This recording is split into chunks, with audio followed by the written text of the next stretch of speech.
Okay, so this one might be a little bit difficult for people. So what we're doing here is we're using this one to draw an isometric view of the item that you chose last week for your orthographic views. Remember when we did the front view, top view, side view? So you're going to practice on here, but try to draw it on paper afterwards. You're going to need a straight edge. So that's just anything like maybe a piece of paper folded in half, the side of a book, something that's going to help you draw straight lines. So we're going to try to figure out how to draw our object with the isometric view. Now, I've had students that have been really perplexed by this. So some students that have had a difficult time with this is I know one student had drawn an eraser and they were having trouble. Another student drew a pillow. I had went through and shown an example of a shoe, but let's just try to, so with anything that you do, we want to just remember what our planes are. So remember that we had our Y up here. We have our X here. And then we have our Z. Okay. So whatever it is, we want to kind of shift it so you can see a corner of your drawing in the very front. So we want to see all axes of your drawing. So I'm just going to start by drawing the plane. And I recommend that you guys do this too. So whatever your object is, so let's just start by drawing a Y plane here. And our X plane here. So I'm just going to go over 3. Okay. And then our Z plane is going to be protruding from the back. So we want to try to fit whatever object it is that we chose to draw for our orthographic views. We want to try to mash this and fit this into this box that's on here. So I'm going to label these views to help you. So we'll just call this front one here. This will be your front.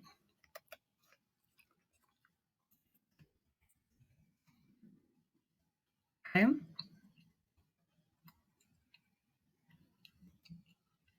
Okay. And then we're going to have our side. And then our top is going to be reflected on the top of that.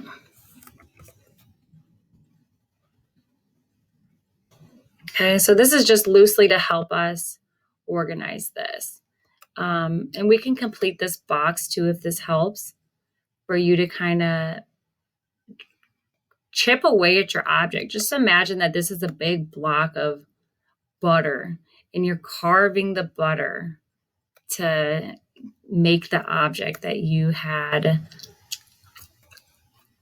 on hand that you chose to do for your drawing. So I'm just going to make a box like this and we're going to carve away at it. Okay, so we're going to use this as kind of a guide. And so we're going to draw inside this box. Okay, so say that your object that you chose was a game controller.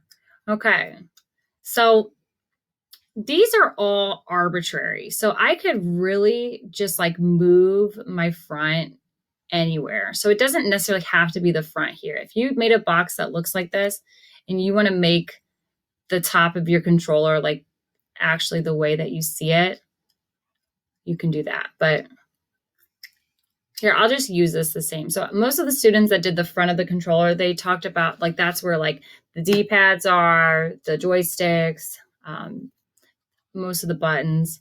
So you would maybe want to start drawing that here. So, and you want to try to make it to scale. So remember there's no horizontal line. So I'm just going to try my best right now. I'm going to do it real quick. So maybe my front looks something like that. Okay. So I'm using those lines to guide me. Okay.